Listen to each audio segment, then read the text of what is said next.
जय हिंद साथियों, कैसे हैं? उम्मीद करते हैं आप अच्छे होंगे। मैं आज आप लोगों के लिए आपके वादा के अनुसार आपसे जो वादा किए थे 10 तारीख के बाद आप लोगों के लिए रीजनिंग का क्लास लेके आऊंगा बिहार एसएससी के लिए। बिहार एसएससी 2023 जो 12वीं पास अभ्यर्थियों के लिए इस बार बड़ी बहाली आई है, जिसमें 12,000 से अधिक पद है। यदि हम बात करें तो 12,000 से अधिक पद है साथियों। इसमें जो है सो फॉर्म ये 27 तारीख से शुरू हुई भराना और ये 11 नवंबर तक फॉर्म भराया जाएगा।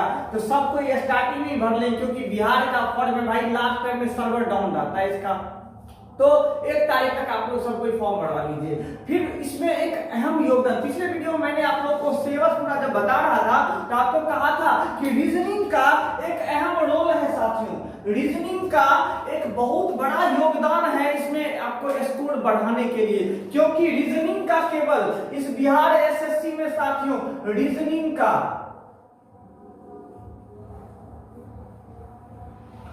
जो मैथ, रीजनिंग, जीके, जीएस सब पूछा जाता है और साइंस में उसमें रीजनिंग का बहुत बड़ा योगदान है साथियों। केवल रीजनिंग से आपको 50 प्रश्न पूछे जाते हैं और प्रत्येक प्रश्न आपको पता है कि 4 अंक का होता है साथियों। प्रत्येक प्रश्न 4 अंक का।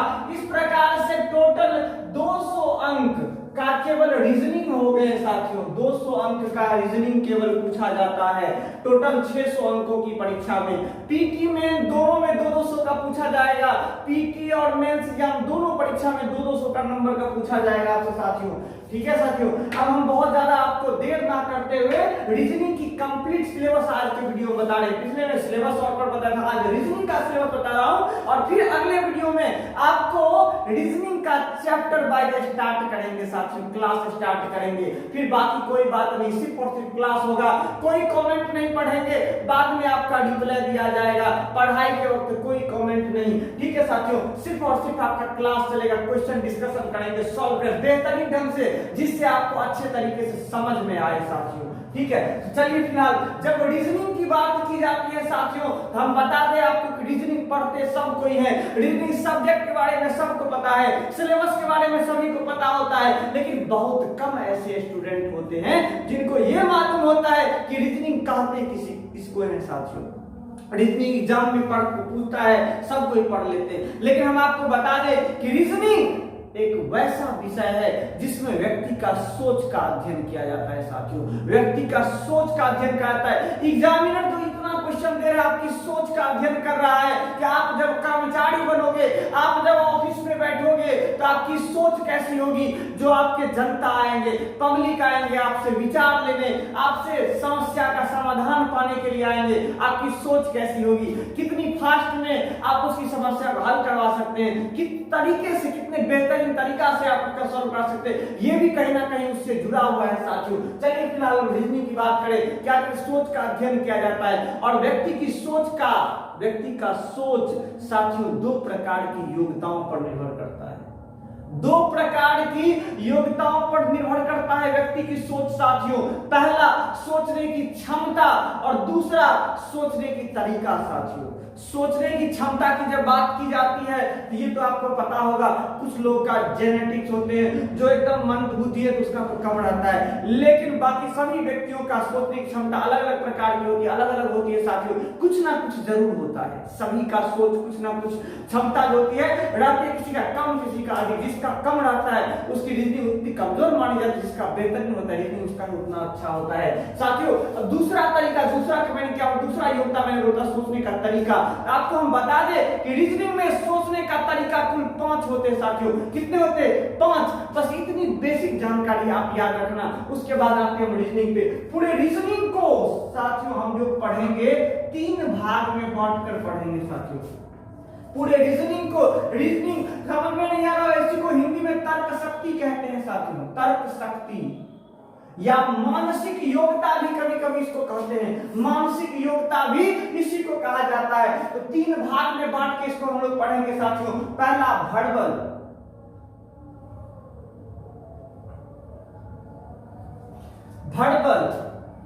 दूसरा नॉन वर्बल और तीसरा भाग जो इसका होगा साथियों लॉजिकल होगा। ठीक है साथियों, इंग्लिश में लिख दिए हैं, हिंदी में समझिएगा साथियों। वर्बल का मतलब हो जाएगा आपको, वर्बल का मतलब हो जाएगा साथियों, याद रखिएगा आप लोग, भाषिक, नॉन वर्बल अभाषिक, और लॉजिकल का हो जाएगा साथियों तार्किक, तार्किक।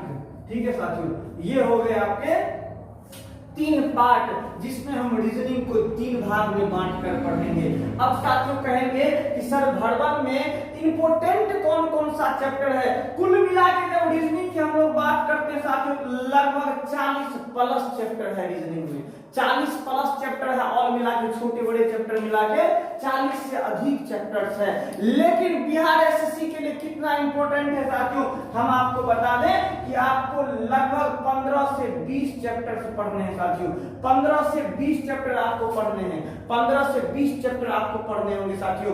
तभी आप 50 में 50, 49, 48, 45 प्लस, मेरे कहने का मतलब है कि 45 प्लस स्कोर करना है। हमारे वीडियो हमारे चैनल से जुड़े हुए सभी साथियों 45 प्लस स्कोर करेंगे केवल रीजनिंग में। ठीक है साथियों, चलिए अब हम बहुत ज्यादा समय नहीं लेते हुए आपको चैप्टर पे आते हैं। वर्बल, वर्बल में जो होगा, वर्बल को साथियों एक नाम से और जाना जाता है। आप लोग सोचते होंगे सर सिर्फ भाषिक और भाषिक लिखवा दिए हैं, वर्बल को शाब्दिक भी कहा जाता है साथियों, शाब्दिक, अशाब्दिक, नॉन वर्बल को अशाब्दिक कहा जाता है साथियों।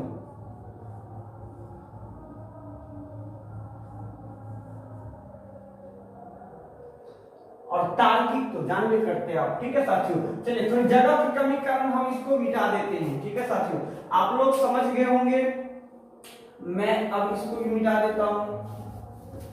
ठीक है, क्योंकि इतने स्पेस में नहीं आ पाएगा, इसीलिए अब एक एक चैप्टर लिखते हैं। सबसे पहले हम वर्बल की चैप्टर की जब हम बात करें, वर्बल की चैप्टर की जब हम बात करें तो स्टार्टिंग में एक सबसे इंपॉर्टेंट भी आए है साथियों, वो है word.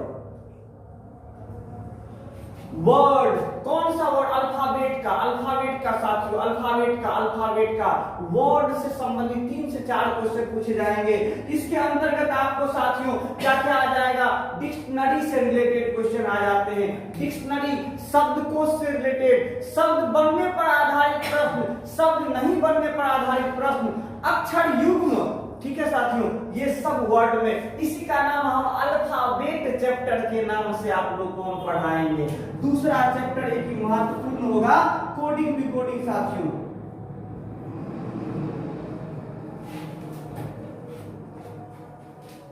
Coding decoding, coding decoding साथियों, कोडिंग डिकोडिंग सांकेतिक भाषा कहते हैं उसको, सांकेतिक भाषा।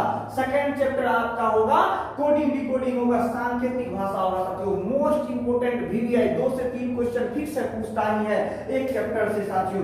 तीसरा सबसे इंपोर्टेंट, मैं यहाँ पे सिर्फ इंपोर्टेंट की बात करूंगा, पूरे 45 चैप्टर आपको नहीं लिखवाऊंगा साथियों। इंपोर्टेंट जो होगा उसकी चर्चा आज सिर्फ हम लोग करेंगे। कोडिंग डिकोडिंग के बाद जो सबसे मोस्ट इंपोर्टेंट है साथियों वो है एनालॉजी। एनालॉजी साथियों, एनालॉजी आप बोले सर इंग्लिश में लिख रहे हैं, एनालॉजी का हिंदी होता है सादृश्यता। सादृश्यता होता है साथियों। चौथा चैप्टर आपका क्लासिफिकेशन, क्लासिफिकेशन, क्लासिफिकेशन को हिंदी में कहते हैं साथियों वर्गीकरण। पांचवा आपका जो मोस्ट इंपोर्टेंट चैप्टर है वो है सीरीज, चाहे वो अल्फा हो, चाहे वो न्यूमरिक हो, या अल्फा न्यूमरिक दोनों सीरीज हो। ठीक है साथियों, दोनों ही अपने आप में महत्वपूर्ण है। छठा चैप्टर जो आपका है वो है लुप्त संख्या की ज्ञात करना, मिसिंग नंबर साथियों, मिसिंग नंबर।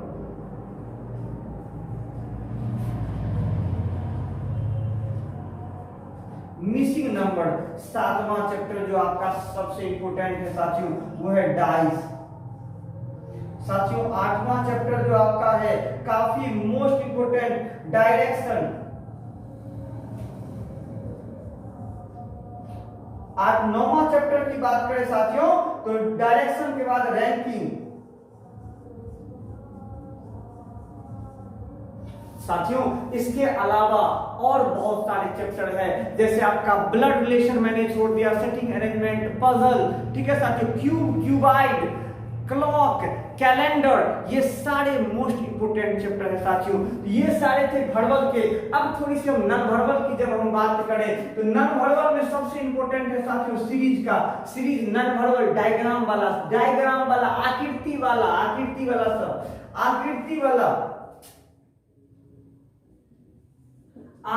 वाला साथियों, आकृति वाला सीरीज की हम बात कर रहे हैं। दूसरा एनालॉजी, बोलेंगे सर वर्बल में बोले थे नॉन वर्बल, बिल्कुल वर्बल और नॉन वर्बल दोनों में ये है एनालॉजी। तीसरा क्लासिफिकेशन साथियों, इसमें जो था ना वो शब्द और संख्या और अंक की बात की जाएगी, लेकिन इसमें जो है चित्र वाला बात किया। नॉन वर्बल में चित्र वाला साथियों, ठीक है। चलिए चौथा आपका एक मोस्ट इंपोर्टेंट क्वेश्चन है, वो मिसिंग फिगर है। मिसिंग फिगर साथियों मतलब लुप्त आकृति का ज्ञात करना। पांचवा जो आपका चैप्टर है वो है फिगर काउंटिंग।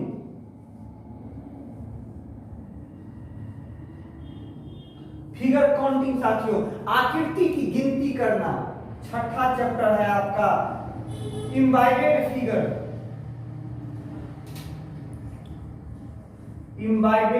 साथियों अंतर्निहित आकृति मतलब आकृति समाहित हो, ऐसे क्वेश्चन भी साथियों पूछा जाता है। सातवां चैप्टर जो आपका होगा वो होगा इमेज साथियों,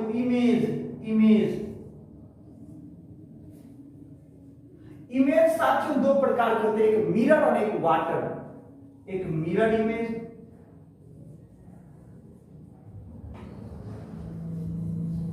और दूसरा वाटर इमेज।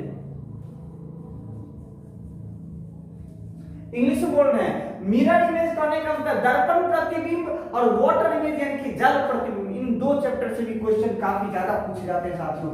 आठवां चैप्टर है आपका paper cutting and folding.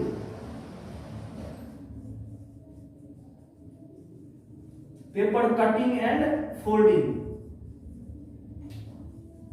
Paper cutting and folding मतलब पेपर को काटना और मोड़ना चैप्टर। इसके अलावा कॉम्प्लेक्शन ऑफ स्क्वायर है, कुछ चैप्टर और है सर, और चैप्टर है कुछ सिमिलरिटी फिगर है साथियों, सिमिलरिटी फिगर है ना। उसका ब्रिक्स काउंटिंग है साथियों, बहुत सारे और चैप्टर है। टोटल इसमें 11 से 12 चैप्टर आपको नॉन वर्बल में मैं बताऊंगा, ठीक है। लेकिन मोस्ट इंपोर्टेंट जो था ये 8 चैप्टर है साथियों, इसको हम लोग बहुत अच्छे ढंग से पढ़ेंगे, जिससे हर एग्जाम में जितना भी अभी तक एग्जाम है 2023 तक की मैं बात कर रहा हूं, स्नातक स्तरीय बिहार एसएससी का जो हुआ था फरवरी मार्च में, उस वहां तक की मैं बात कर रहा हूं कि इस चैप्टर से अधिकांश क्वेश्चन पूछा जाता था। अब आज का जो अपना तीसरा सेक्शन है रीजनिंग का, वो लॉजिकल रीजनिंग है साथियों। लॉजिकल से जो पूछा जाता है रीजनिंग वो है सैलोलिज्म। पहला सैलोलिज्म का अर्थ साथियों न्याय होता है, न्याय होता है। ये जो है स्टेटमेंट यानी कथन और निष्कर्ष बेस्ड क्वेश्चन होता है साथियों। दूसरा चैप्टर जो है उसका नाम ही है साथियों कथन और निष्कर्ष।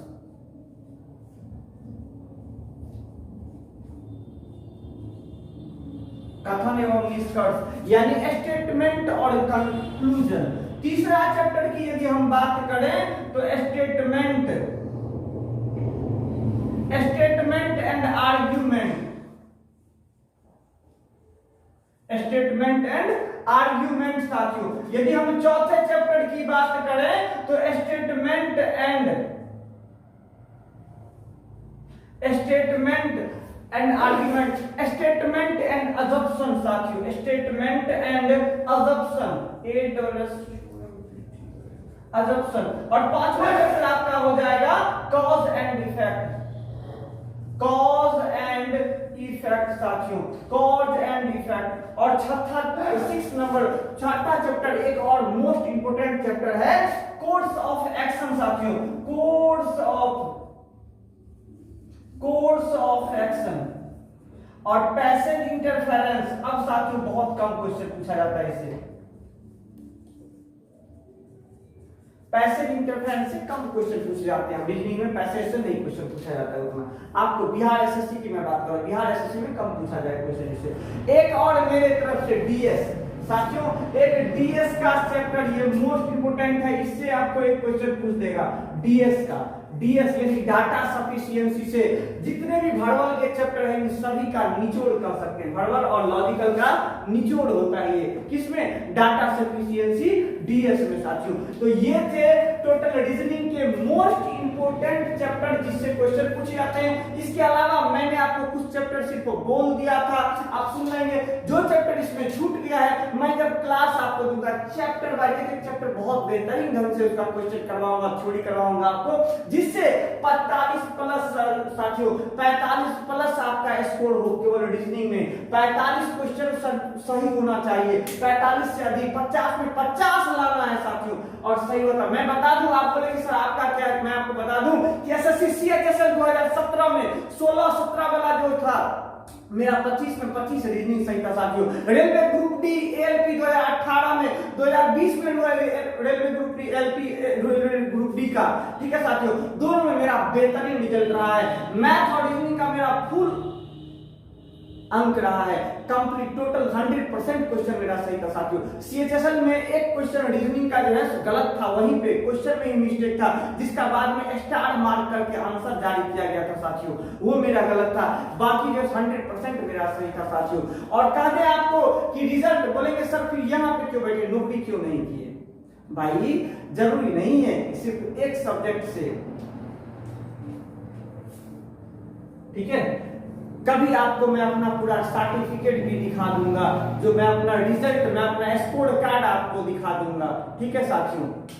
चलिए फिलहाल आज के लिए इतना ही, मिलते हैं अगले वीडियो में। रीजनिंग का कंप्लीट, एक बार फिर से कह देते हैं, अगले वीडियो से हम रीजनिंग का कंप्लीट चैप्टर वाइज आपको लेके आएंगे, आपके लिए क्वेश्चन करवाएंगे, ठीक है साथियों। थैंक यू सो मच, जय हिंद।